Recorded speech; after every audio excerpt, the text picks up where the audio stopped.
সাভারে হানি ট্র্যাপের শিকার অপহৃত এক সরকারি কর্মকর্তাকে উদ্ধার করেছে পুলিশ। এ ঘটনায় নারী সহ গ্রেফতার করা হয়েছে 4 জনকে। শনিবার বিকেলে সাভার মডেল থানায় সংবাদ সম্মেলনে বিষয়টি জানিয়েছেন সাভার সার্কেলের অতিরিক্ত পুলিশ সুপার শাহিনুর কবির।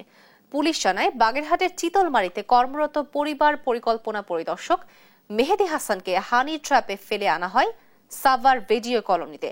সেখান থেকে জামসিং এলাকায় নিয়ে আটকে রেখে দাবি করা হয় 5 লাখ টাকার মুক্তিপণ। পরে 999 নম্বরে কল পেয়ে শুক্রবার মধ্যরাতে মেহেদী হাসানকে উদ্ধার করে পুলিশ। এ সময় অপহরণে জড়িত মোহনা নামে এক নারী সহ 4 জনকে গ্রেফতার করা হয়। একটা মেয়ে আছে, সে এবং আরো কয়েকজন তার সাথে আছে, কয়েকজন পুরুষ। তাদের একটা চক্র, তারা বিভিন্ন লোকদেরকে প্রেমের ফাঁদে ফেলায়।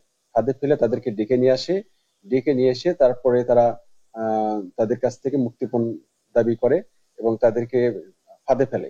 তো এর প্রেক্ষিতেই এই মেহেদীকেও তারা ফাঁদে ফেলেছিল। ফাঁদে ফেলার ফলে এবং তার কাছ থেকে 5 লক্ষ টাকা দাবি করেছিল।